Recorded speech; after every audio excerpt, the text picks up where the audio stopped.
There is a hidden plague and a secret sinkhole that really affects mid-career creative professionals, whether they're working at a nonprofit, a church, arts organization, or even if they're freelance. And it's one of the hardest to spot, but one of the easiest to solve. Let me explain.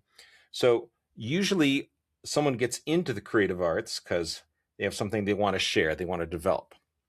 Then all of a sudden, all the things around their creativity, all the admin, all the work, all the different commitments, the organization, the management, these different pulls on their time, what used to fill them at a deep core level, that creative work, starts to get put off to the side. They might show up consistently and still be doing the work, still be doing that external deadlines, meeting those projects that is needed. But as far as the work that really feeds them and fuels them, that starts to slip a little bit.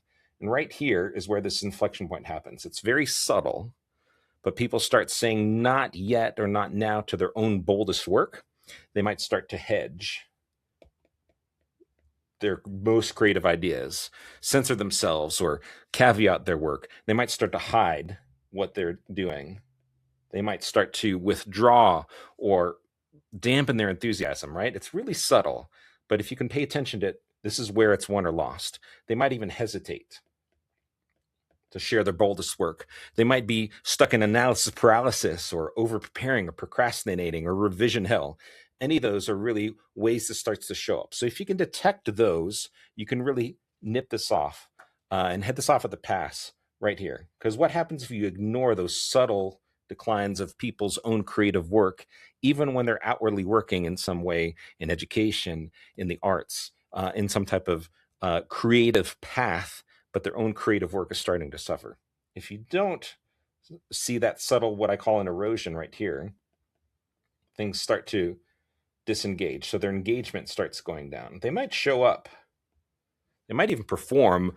All outward metrics show that they're doing okay. They're meeting the deadlines. They're still showing up and doing their job, but there's this slow erosion, almost like this sinkhole starting to erode from underneath them. And then all of a sudden, some type of stress or some type of external thing that might usually be met by some type of resilience, when that erosion has been happening slowly hidden over time, almost like the rot on the inside, this engagement bottoms out, right? And all of a sudden you see them exit. They might burn out, they might take a different gig, they might quit. All those risks to retention that show up suddenly, and then you have to rehire, you have to fill in someone in your team, and you're not retaining that best talent you have, especially if you're leading a team of other creatives, right? That is where people usually notice what's happening and then scramble to solve.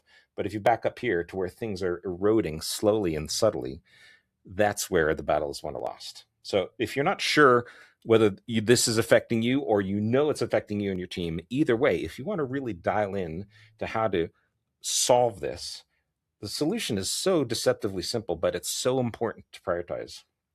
It's putting your creative work first.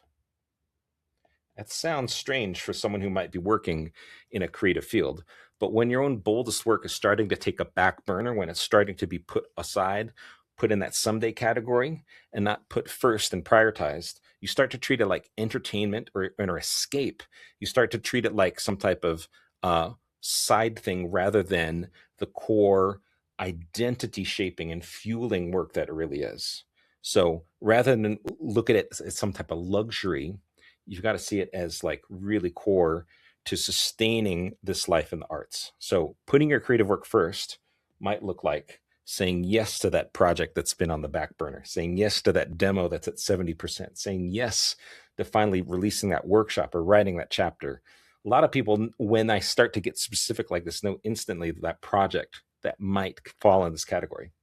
But when you can figure out what to do, the question is, what's getting in the way? What's the biggest bottleneck stopping you from putting your creative work first? That's where I've got a free tool in the link linked in the description to this. You can click on it.